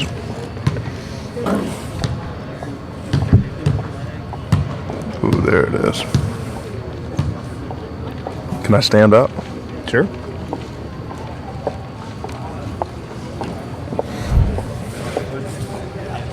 Well played. Here's my little fact for Malcolm. We have somebody fact for all of our new guys. Malcolm's Virginia Cavaliers beat T.J. Warren's NC State team 76-45 back in his collegiate days. Warren was held to a season low 4 points. You can understand why I didn't use that as yes, T.J. that Warren's would not be your fun fact for T.J. Warren. Do you remember that? I do. I remember playing TJ. Yeah. And he was dominating. He was dominating the ACC. So he was ACC Player of the Year that year. Yeah, no, he was a phenomenal college player. He dominated. And it was our goal to make sure he struggled that night. So we put our whole defense, and we knew if we could, limit him, we could win the game. You had a great defense, Justin Anderson. Before we move on to more pressing matters, since Pat throwing that out as a fun fact, how did you acquire the nickname the President? I think my rookie year, people thought I resembled Obama and talked like him, and they knew my sort of background in education, how serious I take it. They started calling me the President. You're the president. Have you seen the picture of when Victor Oladipo was on the podium during the political elections last year? He was supporting one of the candidates, but he's got quite the presidential look too. I would be interested in seeing like a side by side there because I think you both kind of share those type of. How about this? Here's an idea out of the blue. Me, you, and Victor once a week political podcast. You in? Yeah, I'd actually be in. It's interesting. See, because you're a player, you can do whatever you want. If I was in on that, then no, Mark, you're not doing that. He's joking. Something I know you know, but this is in a fantastic year for you last year. You were part of the 50-40-90 club, which I love reciting the members each time because it is such an elite and elusive group. Mark Price, Dirk Nowitzki, Steve Nash, Reggie Miller, Kevin Durant, Steph Curry, Larry Bird. There's, of course, some Pacer influence in there, and now Malcolm Brogdon. That is quite a list to be joining. What are your thoughts on joining that? There's very few clubs that are as exclusive as that. Absolutely. It's an honor to be a part of that group. Those are legends. In no way am I on their level as far as career, but it's an amazing accomplishment. And I couldn't have done it without a great Milwaukee staff and great teammates last season. You had a great 3-year run there. You were the Rookie of the Year. You were a key player on a team that ultimately became good enough to compete for a championship. In any way, were you surprised that you're not there anymore? There's an aspect of it where I thought I would be there for longer, especially after how well I had played and how well I had just done for that organization. But this is the NBA, and regardless of what you think or whatever, it ended up being a better opportunity here for me. We talk about that every now and again with various players over the years. The point in your career where you realize, this is a game, but it's really a business. Is that what it was for you? Absolutely. And I sort of realized that in my first and second year, how much of a business this really was. Seeing guys get traded, in key moments of their lives, off the court, stuff going on, and they wake up the next morning and they're traded during shoot-around. So, this is a business. You have to remember that as a player. It's hard, but, it's the reality of it. Obviously, a lot of that can be out of your control, but you knew the Pacers very well in this division, battling for the division and in the conference pretty often. How familiar were you with, we hear culture and the chemistry a lot around here? Clearly something that was a positive in Milwaukee. Did you sense before you got here that was also a similarity that the Pacers shared? Yeah, for sure. And, this is an amazing culture here, whether you talk about the state of Indiana and the basketball and sort of the history behind it, but also this organization and the support it has from the city is, I think it's very unique even in the NBA. So I'm just excited to be a part of it. This is going to be a really great team. When you look at the season, we have heard Nate McMillan, the front office, discuss it kind of in pieces, whether it's 2 pieces, 3 parts to the season, of course, talking about Victor Oladipo and his return. So how do you anticipate the start of this season going? A lot of new faces in the starting lineup. They're trying to Domantas Sabonis seemingly there. You're at the point guard position and seemingly in a pretty important role as it relates to how much success there's going to be before Victor gets back. This is a team, we have so many new faces and so much change has occurred over this past offseason. It's a team that's clearly talented, clearly has the makings of being very good this season. We got to take it one game at a time. First, we got to get through training camp, got to get through the preseason games, and then we take it one game at a time when the regular season starts. So I can't give you a number, I can't give you I can't predict how many games we'll win, but I can say we're gonna pull it together. We're taking some questions from fans on Twitter. Somebody specifically asking, how does Malcolm feel about chasing fast point guards around screens? And maybe I will make that question a little more generic. Your defense in general, I know, is a big part of what makes you you. Absolutely. I pride myself on defense, even coming here on a team that focuses, I think, even more on defense than Milwaukee did. Mm-hmm. It's, I'm happy to be, a part of this because this is how I sort of cultivated my game at Virginia. And as far as the question, I'm more than ready to chase fast point guards. I'm more than ready to stay in front of point guards. I've just been waiting on this opportunity to really show people. Is it challenging at all if you've been waiting on this moment? Of course, you had a great year last year on a good team, but is it challenging at all to not try to do too much out of the gate and maybe overextend trying to prove yourself? That's not really my concern for myself. I'm a person that really stays within my character, stays who I am, but that's definitely important to remember to not try to do too much, to continue to be who you are. The Pacers didn't bring me here to be someone I'm not and to force shots and to do a bunch of stuff that I was not doing in Milwaukee. They brought me here to be me and play my game. How do you approach being a leader? Because I think that's something you were clearly brought in here as one of your many positives, but also it can be seemingly a little challenging when you're walking into a new locker room. It's definitely challenging. I think it's challenging when you're walking into the same locker room. I think it's about learning your teammates on and off the floor, like actually developing a genuine relationship with your teammates. I think that's sort of the foundation. And then from there, listening to them, learning about them on the court, what they like, what they don't like, learning their routines. I mean, I think you really actually have to study people and understand who you're playing with in order to be able to lead. Along those same lines, when we were visiting with Myles, we were talking about the way different players evolve in different situations, and he specifically mentioned Thaddeus Young, who by the time he left here was a great leader, always was a consummate pro the whole time. But Myles said when he came, he was pretty quiet, and then as he got a feel for the lay of the land, he became more outspoken, more vocal. What I'm getting at, Malcolm, is this. When you join a new mix of guys, is your approach, I walk into that room, I'm me, and that's how it rolls, or I get a lay of the land, I see who does what? How do you inculcate yourself into a new room? I walk into a room and I'm me, and people are either going to have to be okay with that or not be okay with that. I see myself as a good teammate. I see myself as a great teammate. So I've had teammates that have gotten along with really, really well in the past.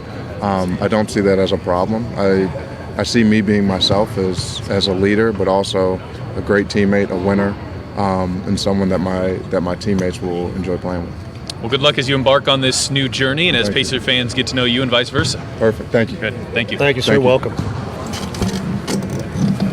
Still standing. It is. Yeah. We'll see if... Well, Holiday, this would be interesting. You know who I wish was still here? How you guys doing? Good. Mark, welcome. Nice to see you. Nice to see you. Nice to see you guys, man. You know who I wish was still here to play Jenga with us? Joe Young. And Lance. That thing would have fallen over before the first. So here's the interesting dynamic here. We're asking everybody to play Jenga if you don't mind. Okay. Your brother actually made the first daring move, and the reason why it's kind of tilting is because it's got one bar because of your brother. So hopefully, whatever the opposite of an assist is, it's your turn. Is your turn. But it would be interesting if Holiday 1 made it so difficult that Holiday 2 knocks it over. I mean, there's for sure something I could do and not knock it over, but I like to be frisky as well. Oh, that's not going to work. Come on now. Oh, this is risky as well. You called it. Come on now. That must. I apologize. I should not have doubted you. That must fall in line. That must be that was in nice. your DNA. That was nice. You know, somebody's going to be losing soon, whoever comes up here next. You and Aaron, once you take the floor in the regular season, will be just the 7th brother duo to take the floor wearing the same uniform. Clearly, not literally the same uniform. Yeah, but yeah, it's close. The number. Not against each other. not against each other. Mm-hmm. Playing on the same team. It was interesting talking to Aaron because he made it pretty clear you guys are making your own basketball decisions, but obviously there's a bonus to playing with your brother. So how did that weigh into your decision making? Weigh into it a lot. I mean, obviously to be able to play with my brother and brothers has been a dream of ours, all our life. And I played with Drew before. Yeah. And I saw a situation where I was able to play with Aaron, but the way this team was, the character that these guys all uphold, and just the way they, go about basketball here is something that was very, very interesting to me as well. So, yes, I was excited to play with my brother, but, the way basketball is done here was very important. Aaron said something when we asked him about this that I thought was really interesting, and I'm wondering if you can amplify on it. He said that you didn't seek out any advice or information on the Pacers from him until after you decided to come here. Yeah, no, I didn't ask him. Wouldn't it have been useful to know some things? No? I mean, one thing I knew enough up until that point, and actually, I met with the team. So, it wasn't much more I needed to know. I knew how it was for him during the season.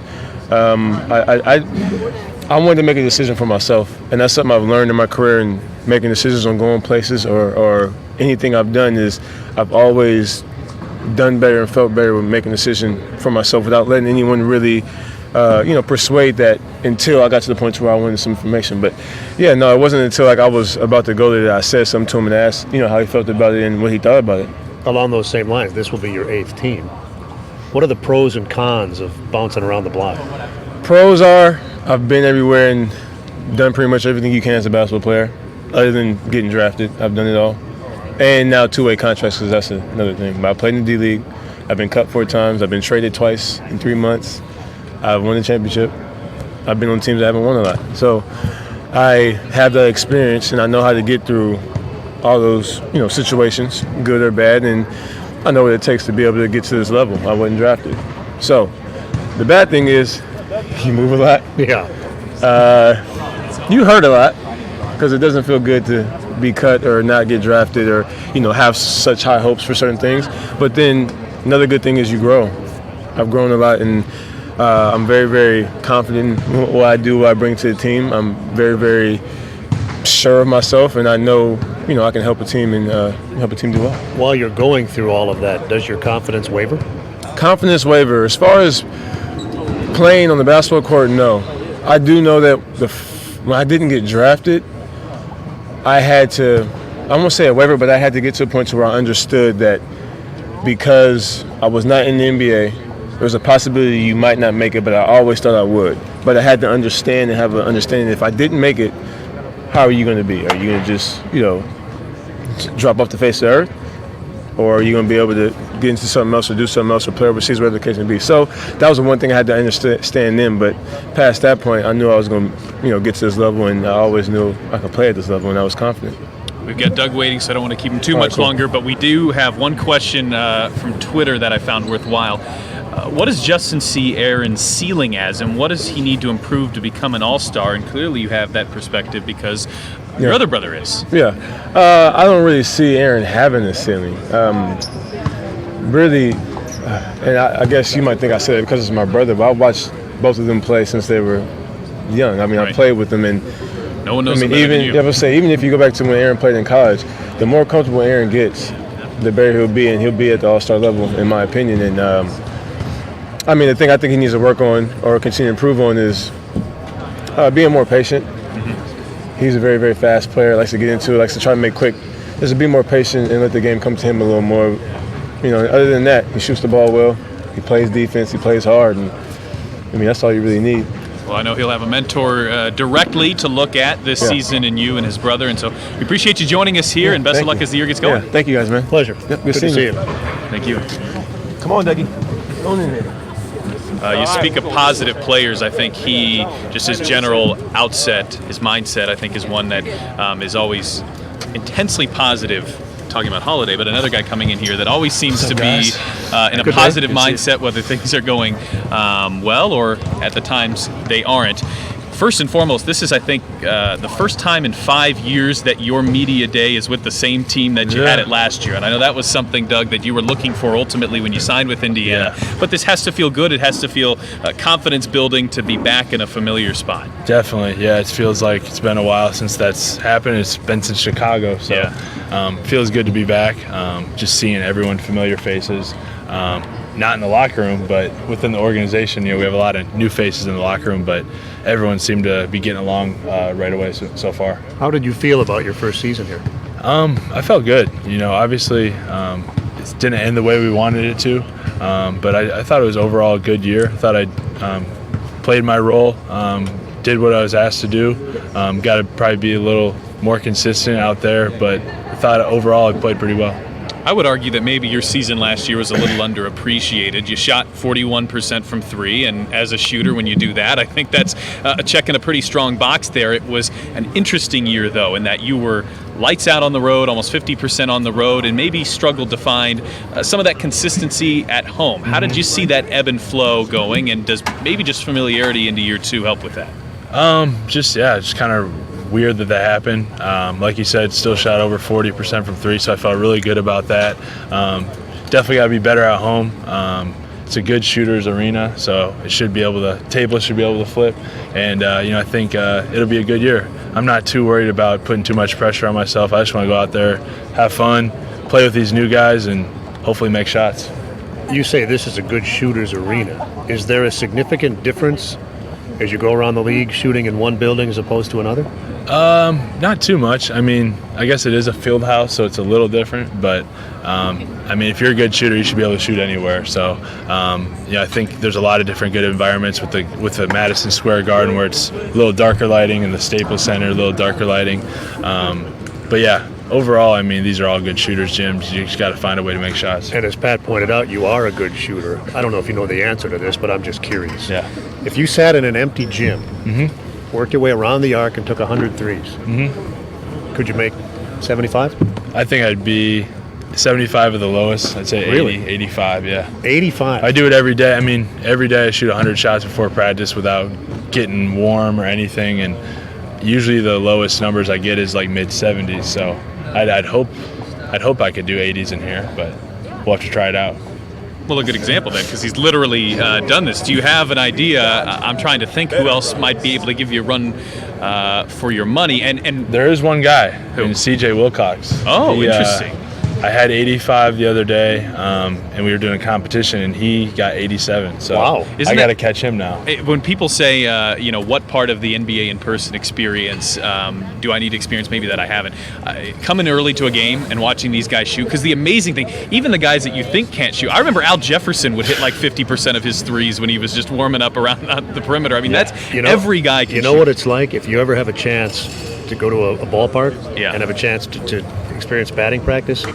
It's like every one of those guys is launching everything. And the pitchers are putting it into the outfield most of the time. It's the same thing. Yeah. It's crazy. When you're really good at something, when you do it without opposition, you become great at it. Have you ever gone north of 90? Haven't gone north of 90. I know the record. It's not all spot shots. There's some on the move, and I think a lot of teams throughout the league do the 100 shots that every team uses. But the highest I heard was Mike Dunleavy got like 93 or 4. Wow. So that's cooking on the move. And spot up shots, I think I could definitely do 80s every time. Doug, we appreciate you joining us here. Good luck Thank in you. year 2. And Appreciate it. Same uniform. I know Good to this see is- you guys. Yep. Who's winning his? Did you Did you do it? I haven't done Oh, it you yet. didn't do it. You guys Sorry, didn't make sorry. me do it. I That's- saw that's it. No, Do you mind? everyone's done it. All right. So far, no one's knocked it over. Well, I might be the first because this is getting a little tricky. There we go. You can tell who's played it. No, I don't. Let's let this play out before I make that comment. Oh, You can tell well who's played done. Jenga and who hasn't before. I thought for sure this thing was In Iowa, they make you do it with a drink in your hand. Hey, you know what? I lived in Iowa for 2 years. They make you do everything with a drink. Thanks, guys. Thank you, Doug. Domas. I think we will welcome on Victor or Domas. The fun fact that I didn't get to say about him was his favorite burger. Oh, you seem enthused. Yeah. You want to play? You want to play some Jenga? Big was gonna steal my spot. Watch this. Come on. Yeah. Jenga or no? You do it? Yeah, go. Can you play? Oh, Yeah. I'm in the middle of a game. Sorry. What are the rules? If I touch, I can't. No, you we can- don't. you can No, do no, those. we're not playing. Not those ones. Yeah, Yeah. no, not that. Do you want to? Yeah. Big time. Good move. Vic, we you want could to try? we could put them both in here. You want to join? Or you want to do? No, Jenga we're move gonna be here first? forever now. You don't like us? You don't want to be here forever?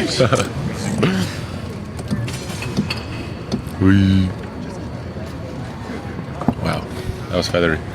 That was impressive. Big time. Your turn. No. This is players only.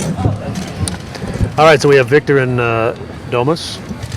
Well, we just talked to Doug a little bit about being in the same place for a second So year and much how significant Santa. that is, as you guys have been kind of tied at the hip for all of your career, a lot of your career. Has to be nice to have a guy like him and some consistency, I know, as you're working your way back, Victor. Oh yeah, definitely. I mean, me and Domas' relationship speaks for itself. I've been glued to Domas' hip since he's been in the league, and like you said, most of my career. So it's always good to kind of grow with someone, if that makes sense. And he's been the one form of consistency I've had in my NBA career as far as teammate goes. So it's been pretty cool to be able to share the experiences I have with him. Let's get this out of the way. Your acceleration seemed pretty good when Nate was over here, and you joined him for a moment. Everything on track, and are you happy injury-wise and recovery-wise where you are? Definitely. I'm beyond happy. Looking forward to getting back out there when the time is right, and just going to take my time, take it one day at a time, and just get right. Well, thank you. Let's ask you the same question we asked Myles. You had a chance to participate in the world competition this summer. La tuva. Yeah, too. I mean, my What? la tuva. My bad. Yeah, I don't know where the la came from. Sorry. Let's do this. Can we do this? Why don't you interview Domas? All right. Oh, lovely. So you got a chance to play for your national team this summer. Please share with us your experiences in going over to China. It's a new country. I don't know if you've been there before or not, but share with us your experiences and what you learned from that experience playing for your national team. Well, Victor, I'm about to steal my job. it was a great experience. You know, just going out there representing your country. It's always fun to play in these tournaments because you play against the best, and it's just exciting. You know, it's a different game. You know, so you always learn. You always learn from different players, different games, different situations you're put into, and I had a great time. You know, it's always fun playing there in front of your own fans. Anything specific you learned that you didn't know? I didn't know. You said you learned new stuff. Oh, like on the court wise? Or whatever. Maybe you went to a good China. restaurant. I don't know what you were doing over there. Well, You know how to speak some Chinese, bro? a little bit. I learned I played a lot more at the 4 there, so you know it was just getting me ready for this season. You know, I was put in situations that you're not used to as a 5-man, so I feel like that was beneficial for me. Domantas, what does it mean to have him back and around the team and just kind of the vibe he presents and the leadership he holds? It's about time. Finally, it's about time. About time. And it's just great having him around here. You know, it feels like he never left. Yeah, it's almost like this hole is back and filled. We missed your singing in the locker room. Thanks, bro. Appreciate it. We didn't. You ain't got Maybe it's because we only get it in like little Yeah. 2-minute spurts, and you guys get it all the time. So, what are you looking for this season? A whole bunch of new guys? Is it interesting? Is it exciting? How do you look at bringing in all these new people and trying to replace the guys that are no longer here? I mean, I'm looking forward to the experience. I think it's going to be a very good one. I think we have a chance to be very special. Even though there's 9 new faces, I feel like the 9 guys that we have kind of fit our system, and they will really learn our system fast and the way we like to play and things that we like to do and what we want to accomplish. So at the end of the game, we focus on winning the championship. That's it. Like if we not focus on that, there's no reason why we should even play. And if those 9 guys have the same focus and the same belief, then that's all we need in order to build chemistry. We all have one common goal, and that's where it starts. This might be cart before the horse. Do you have any feel yet for once you are able to go back on the floor, play in a game, how long that adjustment period, if one at all, might take to get back to the confidence level where you were before? Confidence? Oh, that level is going to be high for the rest of my life. Yeah. As far as getting in game flow, I just got to go out there and see what it feels like, but I'm gonna be confident till the day I die. So, hey, how about this? We're taking Twitter questions. One of our followers wants to know if you think you could have dunked on Domas's dad. Heck no. Have y'all met Domas's dad? I wouldn't even try Domas's dad. Man, he probably would have put me on my back. Definitely, for sure. Nah, I would never have tried. Maybe once. That's it. Yeah, you would. You would have tried. Yeah. Domas, you have played with Myles, so it seemingly is going to happen more. Is there any adjustment to just having more minutes with him, or have you already gotten through that with playing more last year? I just think it's our first time we're going to go into training camp together in the same unit, so I think that's just going to help a lot. Last year we were just we never really practiced it. We just go out there and have fun kind of style, So I feel like it's going to be a lot more structured, and we're going to have time to practice it before the season starts. So I think we're both very smart players, so we're going to figure it out. What is it like to watch each other grow? And it seemingly takes a couple of strong personalities to be able to root for each other in the way that you two seemingly do. Since day one, since I got here, Myles has been like a big brother to me, and he's been helping me every day, and we never hate on each other. We always support each other, we just want this team to win at the end of the day. That's the most important thing. So the more games we win and the further we go, that's all that anyone wants in this organization. Good. Domas, any questions for Victor? Victor, did you miss me this summer? Of course. Yeah, I was about to come get my Lithuanian passport or whatever the case. That would have been amazing. So I can come play for the team, what I mean? I like y'all colors, it's real fun. All right, gentlemen, we appreciate it. Always a pleasure. Good night, and Godspeed. Thanks for stopping. Good night, ladies and gentlemen. Marty! Boring people we have around here. Yeah. The yin and the yang of those two is really good. Yeah. It's almost like, I know I'm speaking right up your alley here.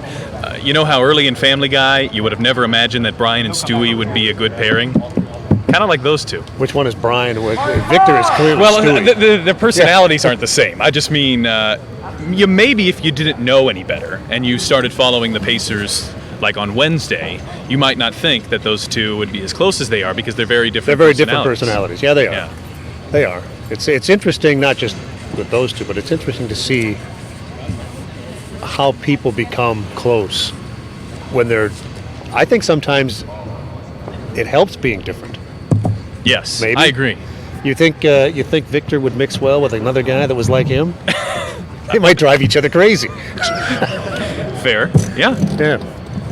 I'm still amazed this hasn't come down. We're almost done here, right? Kind of looks like. So maybe it won't go down. Well, do you want to make a move? I've never played this. Have you played it? I've only played Giant Jenga.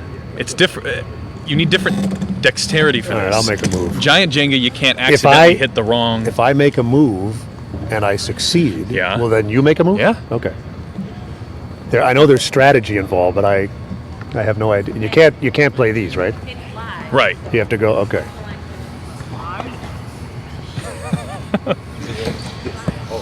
If you want, I might bail you out here for a second. We've got. Oh.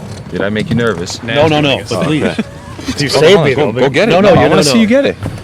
Here's how we're doing this. I'm listening. Players first. Oh, look at that. Yeah, Oh, it's smooth, yeah, smooth. yeah. Once you guys make yours, then if they're so far no one's knocked it over, which, to be quite candid, we're a little surprised about. Oh, pressure's how many nice. guys are coming through here? 10? At least. Yeah. So, are you a player? I mean, I think we can make some work here. Go. All right, let's see what's going on. Oh, nope. I don't know about that. Nope. Nope. Jeez. Oh my, do you guys glue this?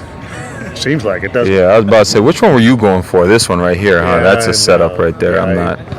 Oh, you did it all. I know what you were doing. You were trying to make me, you were trying to make me think that was the piece to go You for. give me far more credit than I deserve. I don't think it's that I've deep. never played Jenga. okay. I have no strategy or tactics. All right. Well done. Thank you, Well sir. done. Thank you. Yeah. I can't wait to see Amita make this fall over. That's going to be great. You have met your teammates, been with the organization for a couple of months. It's our first chance to talk to you here on Media Day. As you come in, an interesting fact about you, and I think our fans have begun to learn this, that you're very, very close with George Niang, who was a former Pacer. And so let's just start you off here with a Twitter question. Naz, have you ever dunked on your boy George Niang? I could probably count on my hand how many times I've dunked, period. But I think 2 of the 5 times was probably on George. Okay. Yeah, no, I'm just joking. I haven't. No. I doubt he's watching. I'm pretty sure you. Oh, be okay to he'll say. get that message at some point. Don't worry about it. Yeah. We have 300 or so people watching, so on the off chance George Niang is one of them. Well, you never know. George is he's an unpredictable fellow. You got to play with him in Utah too. I did. And last not, 2 not years. just in college. Yeah, well, a year and a half. So did you guys hit it off right away in Ames? We did. Yeah. We were college roommates. Came in the same recruiting class in 2012 together. He recruited me as hard as Fred and TJ. So yeah, that was my guy from day one. That's another Pacer contact, Fred Hoiberg. Yep, Coach Fred, that's my guy. Yeah. You guys seemingly even maybe had a connection to AAU ball a little bit before that too. So he's been somebody that you've known for a while. So did he have any insight on this decision for you? I would say that was more of my agent and myself and my family type thing. He was more on the encouraging once he found out I was committed to coming here. Okay. You kind of play the cards that you're dealt, and I think this was just the best situation. Having been here for summer league right out of college and being somewhat familiar with the organization and some of the faces, it just made sense. But he definitely followed up with the good food spots to eat here downtown. Yeah. I've said that before, and he wasn't lying, man. I'm eating good down here, so it's been great. That's changed, by the way. Fred Hoiberg's playing days, I'm not saying the food here was bad, but the level of culinary Fred played expertise back here in the 90s. Yep. has Number really 20. changed downtown in the last 5 to 10 years. And by the way, is he still a cheapskate? You think he's one of the 300 watching this? No. I don't know. No. I would doubt it. He's got his own thing going on. You can't squeeze $1 out of I Fred, know. man. Jeez. When he played with us, he used to sit in the back of the plane with us, and we played cards. But our game was tiny stakes. Oh yeah. Yeah. Yeah, that's fair. And Rick Smits, if you're watching, Rick and Fred were 2 of the cheapest guys. Like Rick would lose like $5. I'm done. Yeah. It's like a game of verbal Russian roulette. You could just say whatever you want, and then at some point you're going to tap into the 300 to 400 or so people watching. Yeah. But Hey, I got a question about not free agency per se, because although technically you're a free agent when you're coming out of Ames, you're not drafted. So theoretically, you not necessarily get to choose wherever you go, but you do have options. Right. Same thing here. How was this different than the first time? I just think that coming into this myself, I was a little more mature as far as, I wasn't just jumping on the first thing that bit, or, Was Utah the first thing that bit the first time? It was one of. It definitely was, and they were excited on bringing me on board. And once I heard it, I was giddy about it. I heard about the mountains and stuff like that. And coming from Ames, it's flat. Coming from where I'm from, it's city. So we were excited. Not to say it was a bad move, because it worked out great.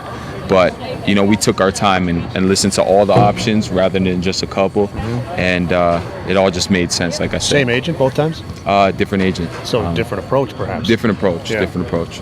Good question from Josh Padmore asks if you have any connection with Corey Joseph, who is a fellow Canadian and was here for a couple of years as well. Yeah. Corey's somebody that I grew up watching. He played at Pickering High School, and I played at Father Gates when he was a junior. I was a freshman in high school. He might have been a senior, but he's someone whose game I've been watching since I was young. When I see Corey, we chop it up some. I seen him back at home at the OVO Bounce basketball tournament. We talked a little bit, but a big fan of Corey's game, big supporter of who he is as a person. And anytime I hit him up, he's quick to say something back. So definitely my guy. You could make the case that very few, if any, countries have experienced such a dramatic evolution in basketball than Canada. Right. Is there a single reason for that? No, I think it was just a matter of time. It was just a ticking time bomb. I know a lot of coaches in college weren't really recruiting college Canadian kids when I was in high school, so we all had to leave. But now they have like the high school elite youth leagues and all that stuff. And it just was a ticking time bomb. When you had Anthony Bennett go one and then Wiggins follow up with one, it just really exploded. And I mean, you look at guys like Jamal Murray making his splash in the league right now, and the list goes on with how many Canadians are here now. As we appreciate the time, best of luck here year one in Indiana. Appreciate it, man. Glad to be here. Good to see you. Good to see you. Thank you, guys. I'll tell Fred you said hi. Please do. Yeah. And let me know who knocks this thing over. I think we're almost out of guys, are we? I think it's going to stay standing. Okay. Do you want to do... Okay. We're going to wrap, I guess, the live portion of this show right now. We will have a couple more interviews. If you have not heard from a player, it is probably somebody that we've interviewed, just not here live on this program. So thank you all. Oh, yeah. Oh. Can we do this quickly? What if we did a move at the same time? Now, that would never work, would it? I think we're almost out of moves. Yeah, it's going to tip. I'll be happy to be the guy that this has been really impressive, by the way. Yeah. We have lost. Uh-oh. I think you might have something there. Well done. I like how we're making players thanks wait for joining for this. us. See you next year. Thank you. All right. Okay. What about this? Well, he's right. They are glued in there. I can see the numbers plummeting. Uh-oh. Could it be?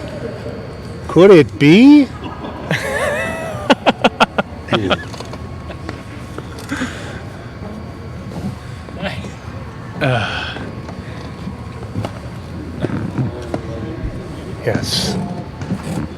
Oh, look at you. Now you're showing off. Now you're showing off.